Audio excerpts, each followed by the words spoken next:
Hello, everyone, and welcome to the Coast-to-Coast Combat Hour. I'm your host, Matthew Hawkins, and as always, I'm joined by my co-host, Ed Carbajal. And just like pro wrestling in Florida, we are an essential, essential podcast and continue to go on a weekly basis. So, Ed, what's going on, man? How's it there in Jersey? Pretty good. I mean, the weather is constantly changing. We're getting all seasons every other 10 hours and we're number 2 in the country with corona.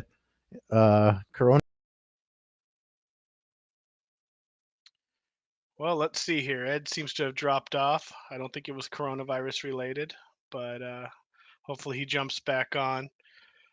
We'll have to see what we were going with. Obviously, not a lot of action to be talking about, but we were gonna look into the UFC 249 situation and the last minute, or not last minute, but the cancellation that took place last week um, due to some pressure from the Sorry state of about California. There, Ed's that. back.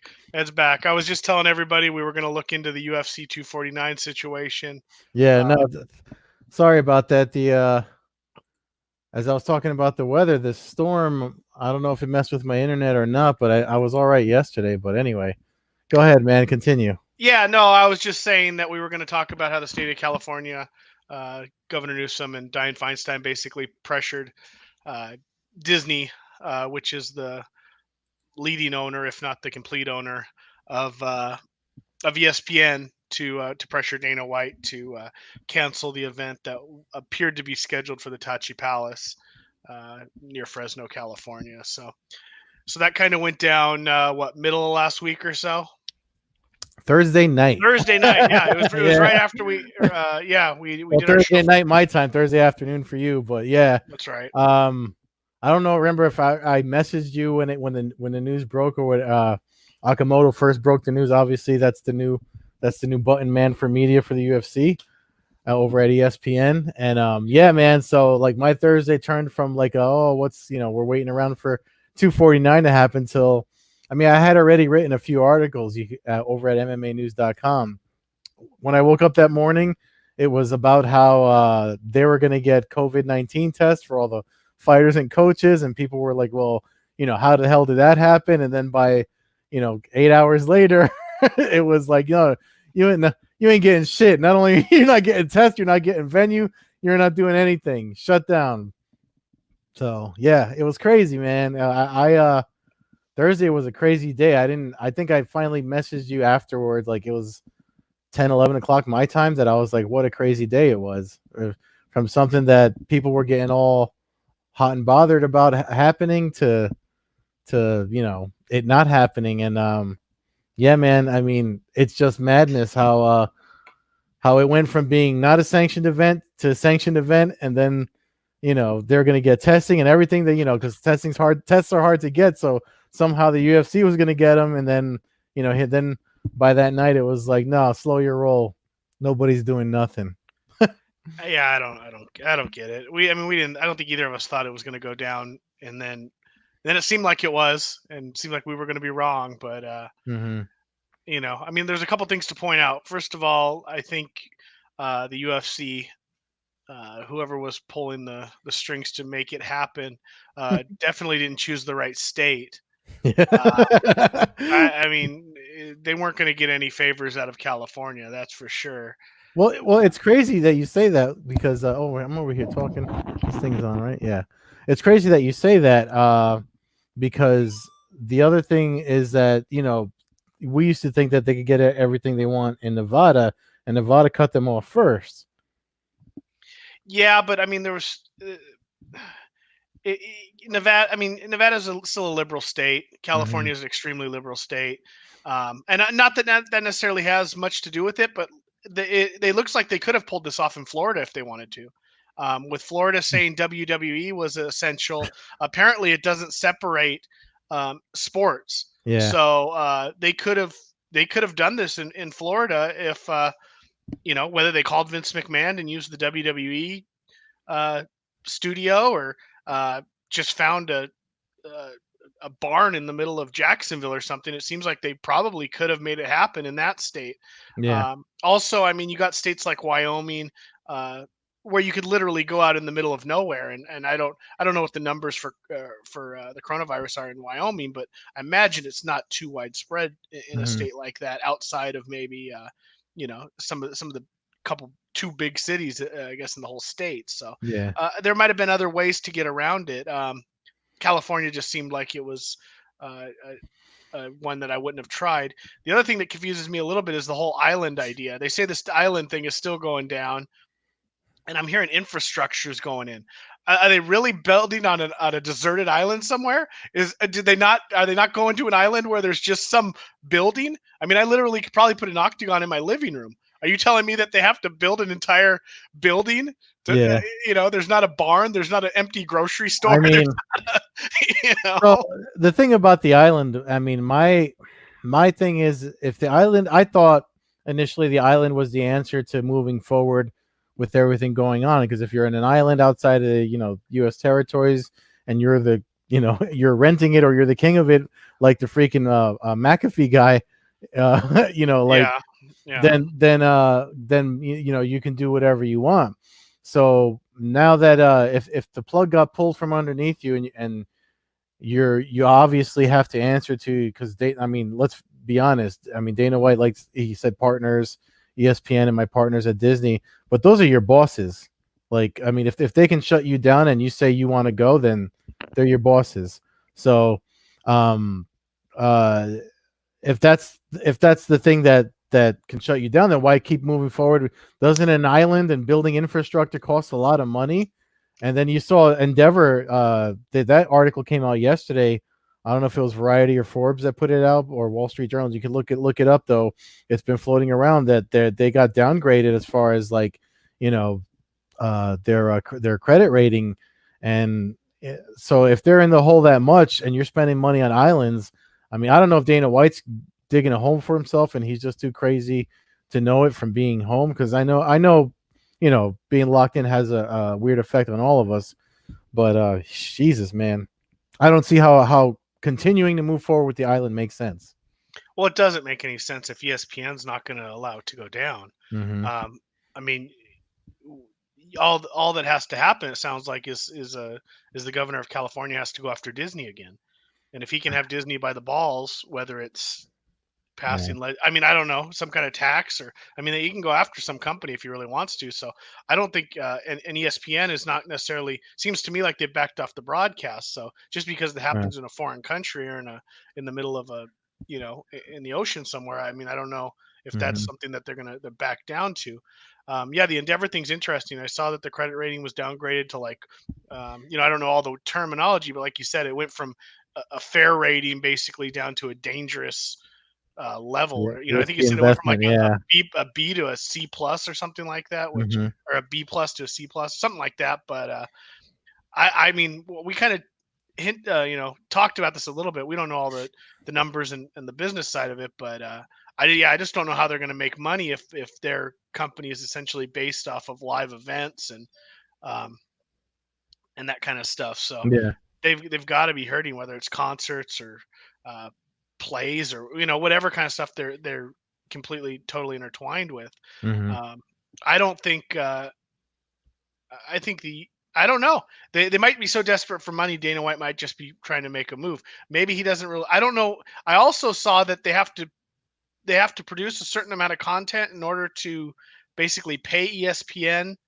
Um, what was it, $750 million or something in revenue to give to ESPN, because ESPN, I believe, pretty much prepaid their contract. Hmm. The UFC gets paid a set price for each pay per view, whether it sells one buy or it sells 100 million buys. They get it based off of a model of a couple of years ago's pay per views. So it'll be interesting to see, because obviously they're not going to get that many shows in. They're not People aren't going to have the money in their pocket to be able to afford to do multiple pay per views a month to try to make this up at the end of the year. Yeah. Um, I don't know. I would. it's a really tough situation, I guess, from a business perspective. Yeah, I mean, especially if you're a promoter. I mean, if you look at other guys like Sean Merriman did a couple of interviews with for Lights Out Fighting, how he's taking a hit. I mean, not being able to put these events on, obviously you're going to take a hit, especially if you still have to pay out.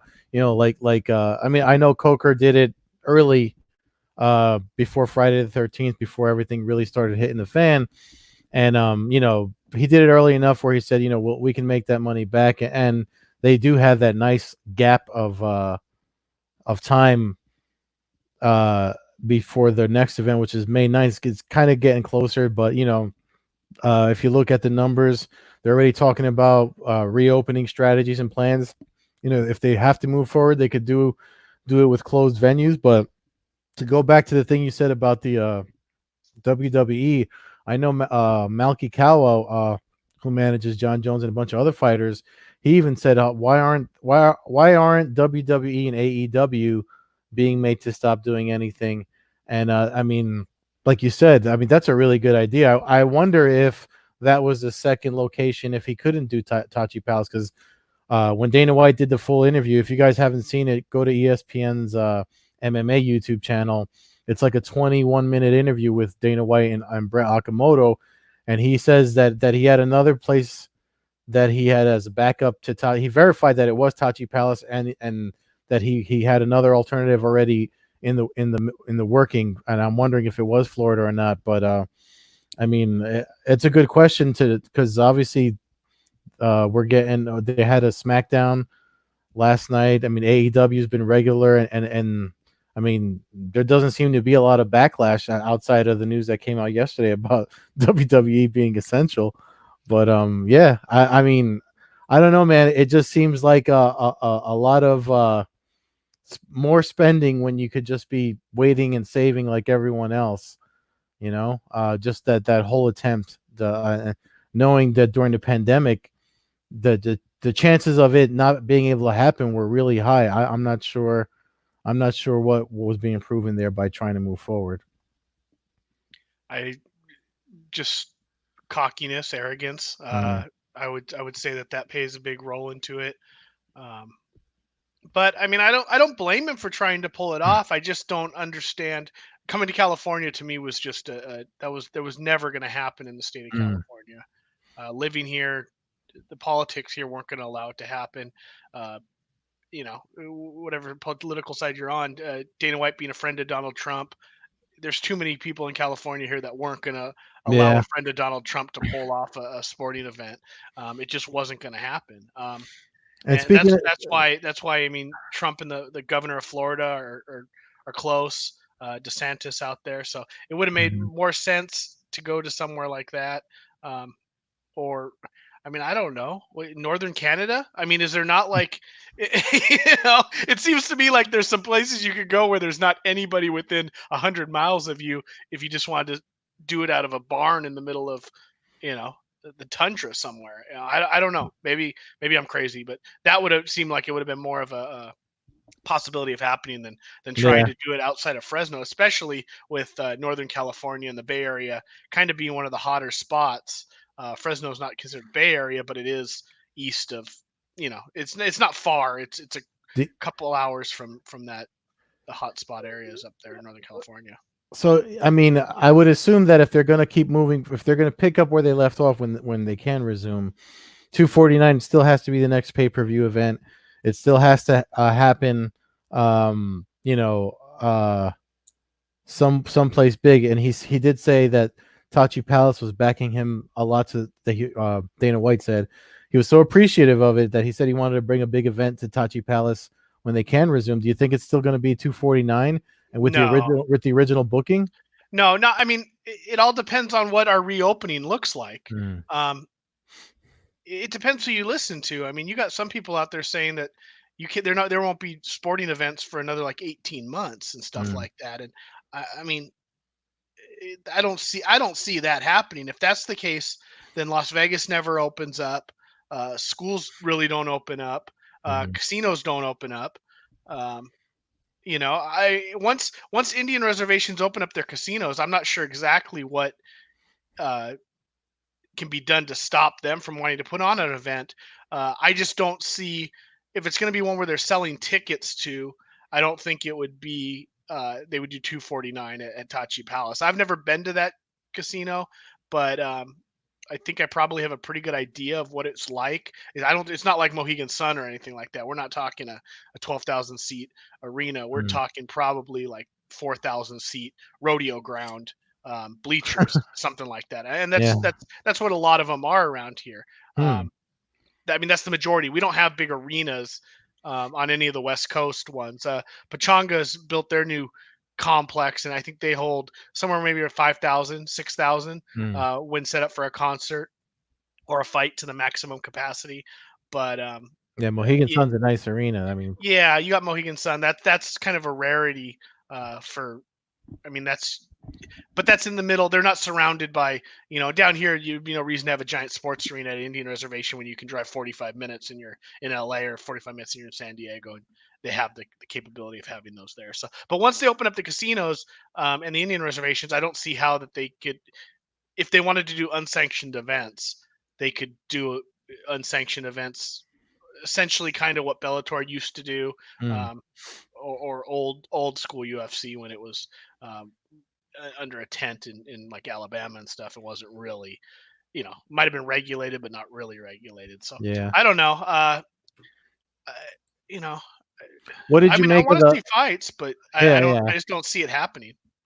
yeah. No, same here. I mean, not anytime soon.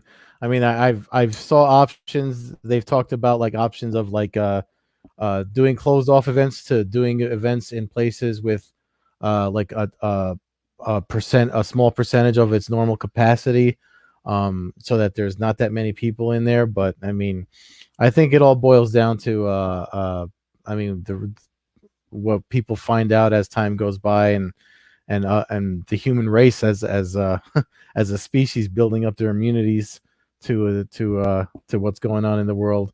But one of the earlier things that happened, because we had John Burke on last week. That was an awesome guest, awesome stories on the podcast. So for folks listening, if you didn't see last week's, please check it out. Um, but so we didn't get to do an immediate reaction to everything going on, and obviously that's what we're doing now. But the what did you make of the making them switch the main event from Justin Gaethje to Tony Ferguson? I mean, how did you like that fight? I actually didn't mind it at all. No, I mean, for considering what the alternatives were, it was fine. I mean, I'm glad it didn't go down, I Mhm. guess. I mean, had it happened, it would great. If it was happening this weekend, great. We get to watch some fights. It goes Mhm. down. It's gonna be probably a great fight, exciting fight. Realistically, I like to see Ferguson not fight that fight, and we still get the Khabib fight, even if it's not for a couple more months. Yeah. Again, it's just I don't know what's going to happen. I don't think anybody knows. Nobody knows. I mean, it's not a matter of anybody. Nobody knows Yeah. what we're going to be at here, and who's going to be willing to go to live events. I mean, I say I'll still go, but as long, I mean, eventually I'll go. Whether I go in like July if they have them or not, that's might still be up in the air depending on what the numbers look like and um, what how everything's unfolding. But um, I mean, you hear people talking about stuff not no football crowds throughout the end of the year and stuff. Like, I mean, I don't know. I don't know. I don't see that right now, but that's what some people are saying. Some people are guessing. Other people are saying other stuff. But I mean, I don't know what the difference between 1,000 people at a Indian reservation MMA event and is any different than a high school. I mean, Yeah. I don't, I mean, I think it's going to be a lot of trial and error and a lot of like slowly leaking back into normalcy, or what we remember as being normal. And I think it will be like, I mean, as far as sports as a whole are concerned, it's going to be a lot of closed off events and folks watching from home before they even start trying to trickle into 10% capacity and things like that. I mean, playing it safe is what I see happening. Just being here in the Northeast where the numbers are the highest, so that's what I see happening. But as far as the matchup, I was actually kind of looking forward to Gaethje and Ferguson. Um, Gaethje's like some fighter that I never count out. I actually the money was already refunded. But as soon as it was announced, I put money on Gaethje through FanDuel or whatever sports book that I use, and I was just like, I was like, all right, I'm gonna grab this action while I can. And then obviously, as soon as as soon as it was made, it was taken away.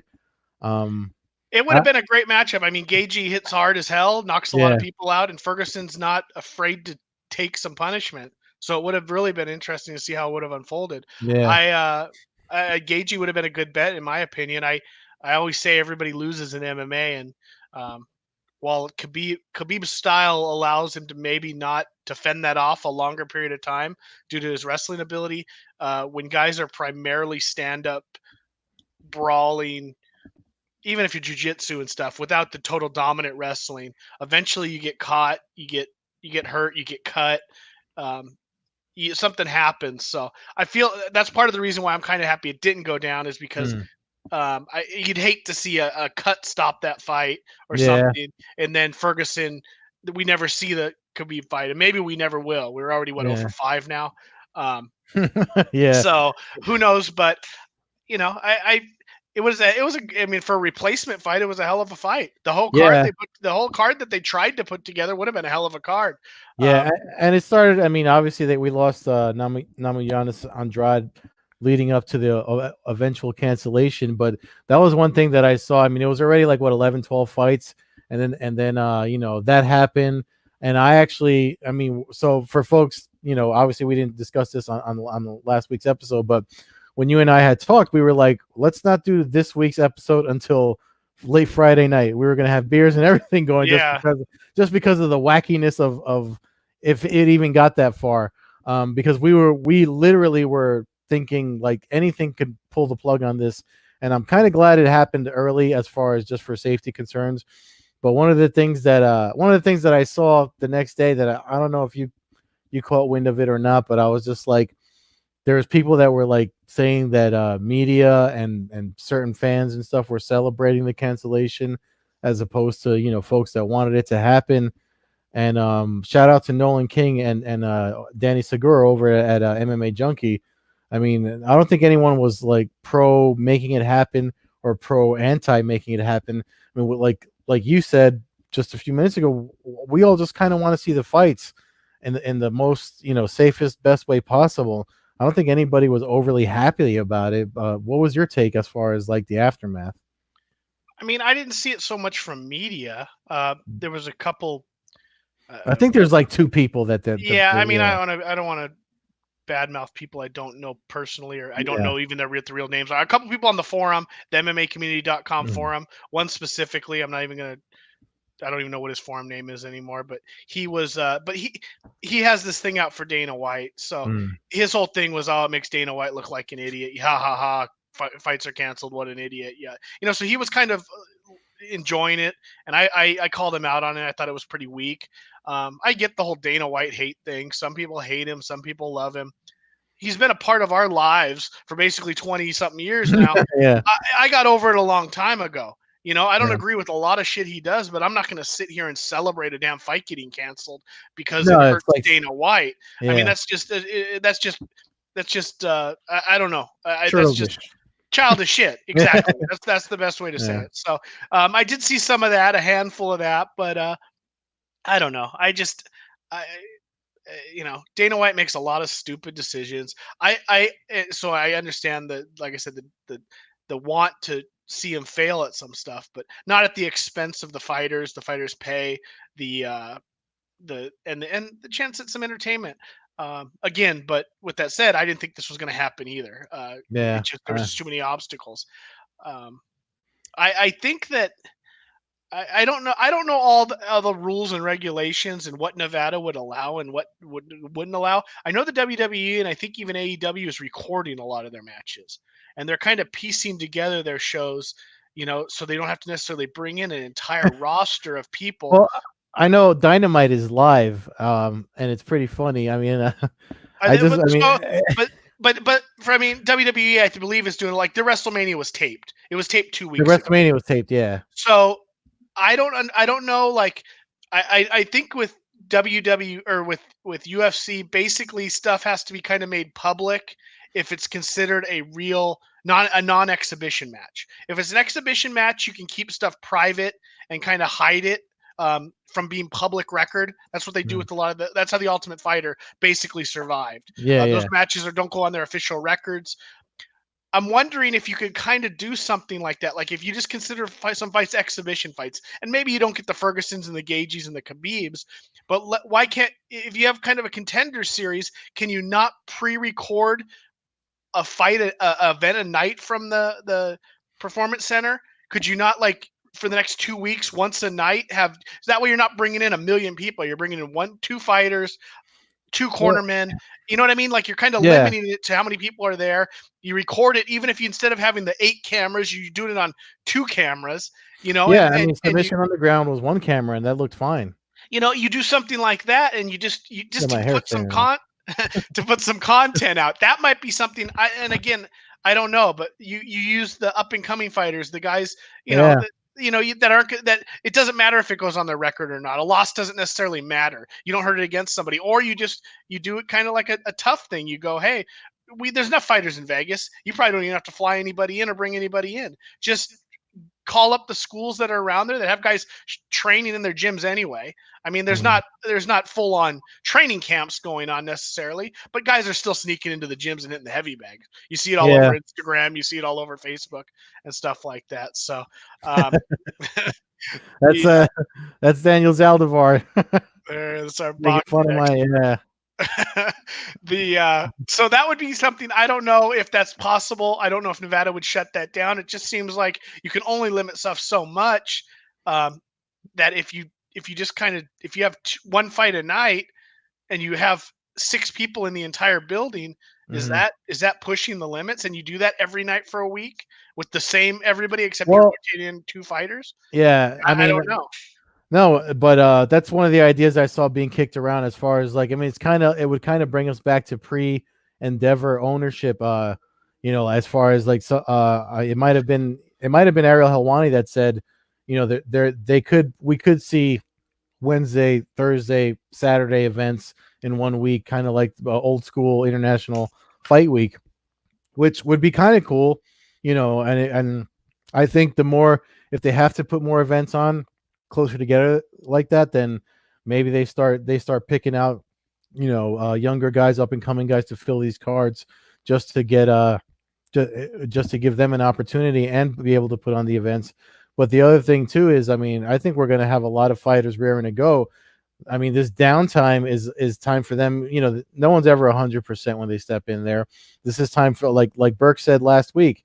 This is time to rest and heal and maybe work on your cardio only, or bulk up a little if you're thinking about developing your strength. I mean, there's things that they can do in the meantime while that can make for some great events in the future. Yeah, I mean, I don't, I think once a state allows even closed door events to start going, I think the UFC could really kick some ass at that point and start pumping events out. We could literally, like you said, you could have a Tuesday, Thursday, Saturday Mhm. night fights, and that would And probably put be them on pretty. Fight Pass. Yeah, well, just put it. Well, a lot of them would be on ESPN. I know. I'm just saying that because All your fight nights. And I guess I wasn't really thinking that when I was saying 2 pay-per-views a month. yeah. That's one way to make up money, but another way is just to have pump out events on a Tuesday I, night on yeah, ESPN on when they don't have ESPN any other Red. content. Yeah, You just put on the regular ESPN or yeah. ESPN, even ESPN, whatever the platform is, the cheaper than a $70 pay-per-view. Um, and by the way, I'm kind of glad about the cancellation, because trying to explain to people, family members who were looking for some That's sports right. content about how to order a UFC pay-per-view now is ridiculous. I mean, I Yeah. was setting up to meet my uncle to hand him off a Fire Stick. Um, I was going to let him use my subscription to order the pay-per-view. I Yeah. mean, I'm Wow. not. I mean, I can't just tell these people. They ask me. Oh Being the yeah. MMA guy in the family, and I'm like, oh well, yeah, it doesn't just cost $60 anymore. Now you don't have a smart TV, so now you got to go buy a Fire Stick. Then you got to subscribe to a year of ESPN Plus. Then you got to buy the pay-per-view. I'm like, Yeah. it's like $160 now to order your first pay-per-view. So, Yeah. It's um, ridiculous. so that's insane. I thought that eventually that will kick their ass at some point, and I think it still will. I don't understand that whole that platform, but we've discussed that with you and Yeah. your hatred for ESPN Plus on multiple Spe- occasions. Speaking of platforms, so some news came out over the weekend with Eddie Hearn. Danny jumping in the chat here reminded me.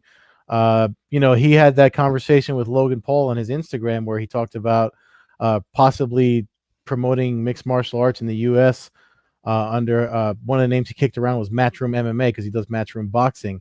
Um, I wouldn't obviously you and me we like the more promotions the better because we get to see more guys fight, newer guys fight, and stuff like that. But I mean that would be something to. I think if he did do that and he did it under DAZN, that would certainly bring some value to DAZN, especially as hitting on the MMA demographics since it's so boxing heavy. What do you think about it? Couple things. Well, first of all, I mean, if you have the platform to zone, I figure why not? Hmm. Um, you're not trying to promote a pay per view. You're not so much. It's you got the monthly subscriptions, so you can easily put your product out there. Obviously, Golden Boy Promotions kind of puts a bad taste in a lot of people's mouth when it comes to boxers Yeah. trying to do stuff, but they were trying to sell a pay per view with a big name headliner of two. Backside of the hill fighters, to say it. Um, and I think that was their problem. If they had a platform where if let's say they just put that was just going on Fox Sports, then I don't think they would have had necessarily the same fallout, uh, because you wouldn't have had a lot of people talking about having to fork out, whatever it was, $40, $50 for that pay per view. Um, you bring up DAZN, which I'm wondering how they're going to get through this because they're a subscription uh, platform based off of live events, and we're going on now a month and a half without a single live event on their platform, and we're Hmm. possibly looking at another couple months, Yeah. if not more. um, yeah, that's what I mean. Yeah. If I you agree. just I agree with Yeah, that. Just because coming off of this pause on sports, I think everyone is either going to try to come back as safe as they can, but they're also going to come with a lot of content hard. And if Hearn's mind is there, I mean, that's not for nothing. Eddie Hearn has complimented Dana White a lot on his drive and business, the way he does business, and they're probably like-minded in that sense. Even though he also said that the way he handled 249 was a little, obviously maybe overkill or whatever, but I mean, that's the way. I think that's the idea that needs to be kicked around. I think smaller regional promoters need to look at maybe cross promoting.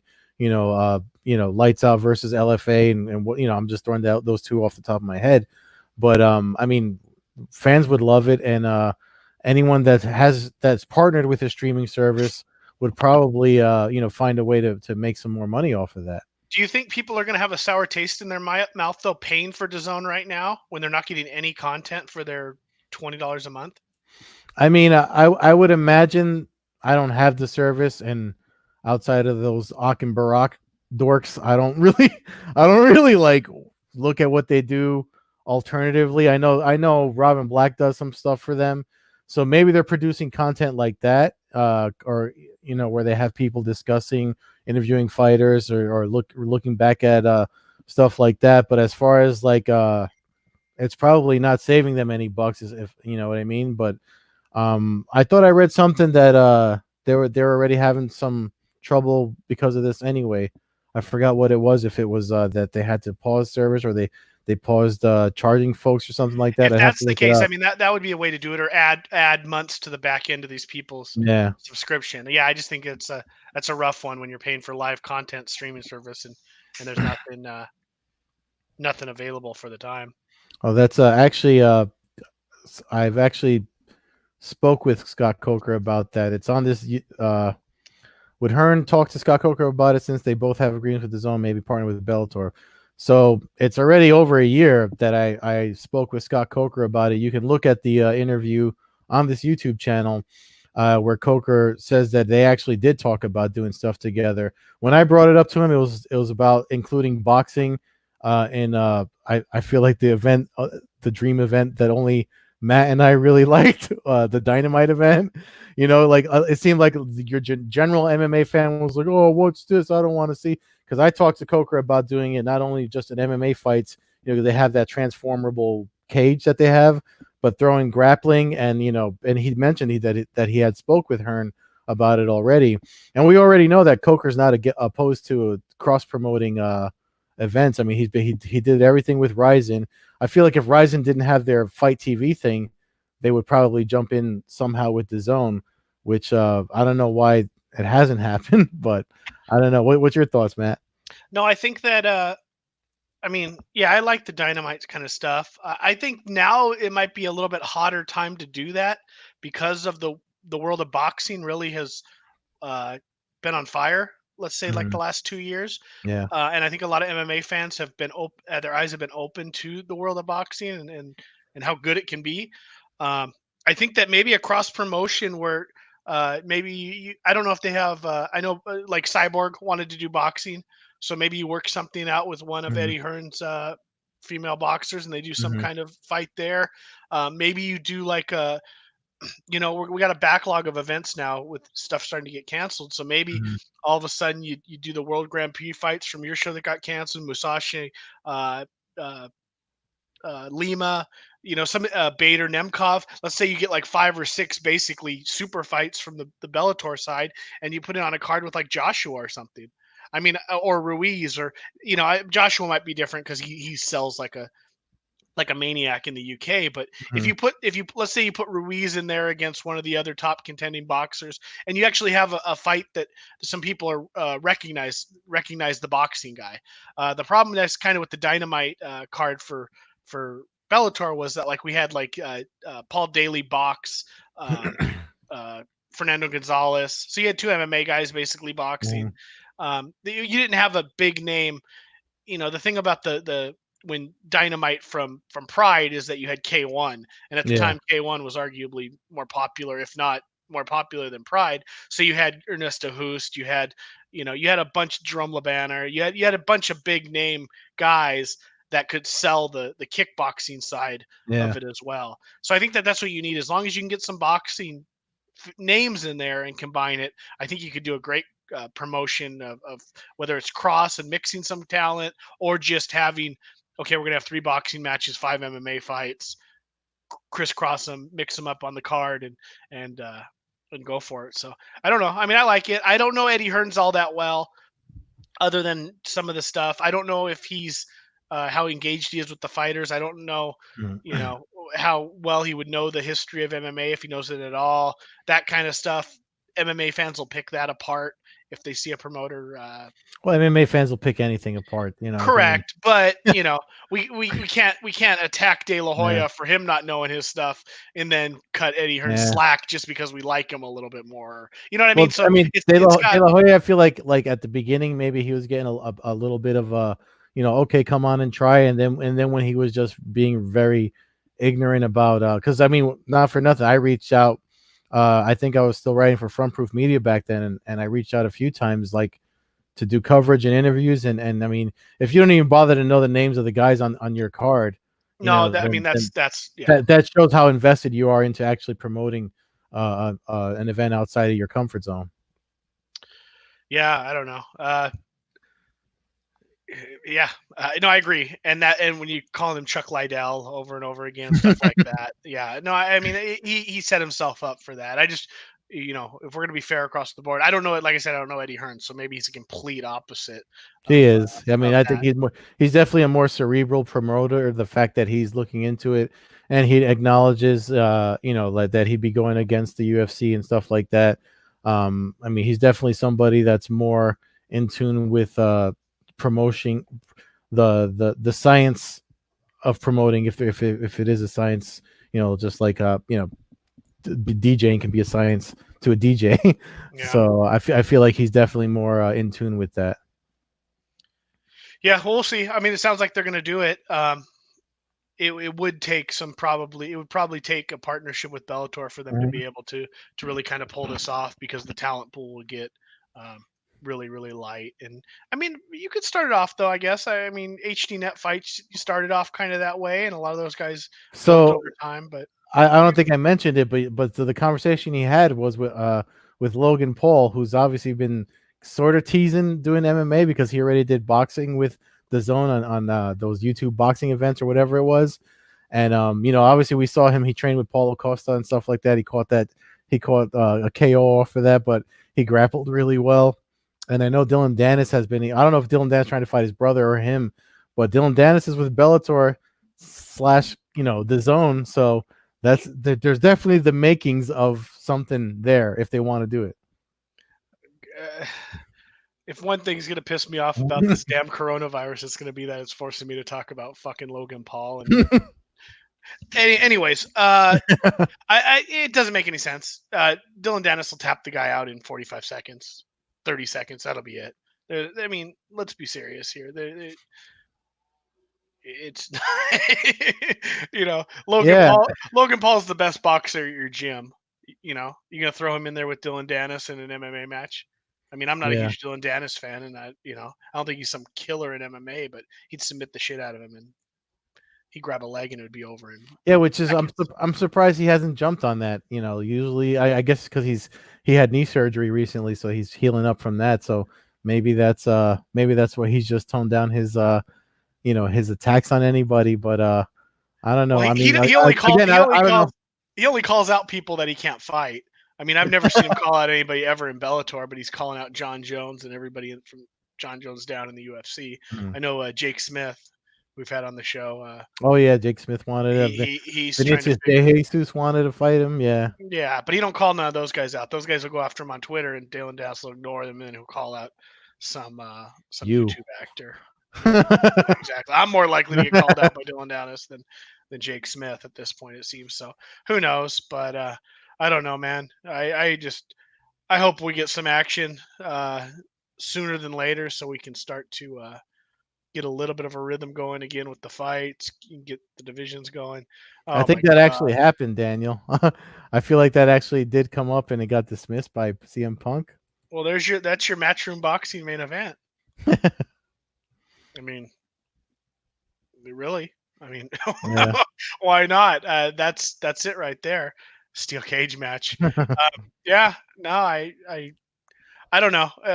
Again, you just don't know. I don't know where we're gonna be at. We might get to a point where it has to be two actors and fighting each other because Van we Damme can't. and Wesley Snipes. I always wanted to see that one. Yeah, Joe Rogan, Wesley Snipes. We've had Yeah, all these that we never got to see over the years. yeah. Hell, maybe Dana can actually box Tito now. Yeah, I mean they Well, definitely need the matches. So I don't know, but who knows? Hell, if I was Vince McMahon at this point, I'd be putting on MMA fights in my. yeah, I'd be promoting MMA out of Orlando, where he's doing the wrestling stuff right now. But yeah. Don't they already like have a partnership or ownership or something with Tap Out that used to be an MMA exclusive thing. Now it's now oh, now it's they can probably start they pulling could that they could off. call it Tap Out MMA. Yeah. But yeah, I don't know. We'll see what happens. And, help with content for the show because we're gonna need to we'll work on lining some guests up. But man, this could be a dark few weeks. Yeah, well, we'll find something to keep us entertained. They're re-airing Bellator 239 tonight on Bellator's YouTube channel. And then tomorrow they have Hoist Gracie's doing a seminar, so I think that's a nice coincidence, being that we had his black belt John Burke on last week. Um, yeah, I mean, hell yeah, recreate the Kumite in Bloodsport. Yeah, Well, that's well, what I thought we were going to get with this Fight Island, but yeah, I'm yeah. saying, if we're going to do this, I said it before, let's do it right. We don't need to have this unified rules. Let's just, throw the drug testing out the door for a couple weeks, and Yeah, let's act like it's 1996 again. yeah. So That's what I'm saying. But I guess that's it for this week, right? yeah, fans can follow us at Combat Hour on Twitter, Coast to Coast Combat Hour on Instagram. Follow myself at MMA Hawk 21 on Twitter and Instagram. Follow Ed at Carbazol on Twitter and Carbeerzol on Instagram. Till next week, Ed. We'll see what unfolds. Someone's bound to get arrested or something. I mean, Yeah, there's got to be a dolly to go through some window in some Bum fights will probably make a comeback. All right. All right, take it easy, man.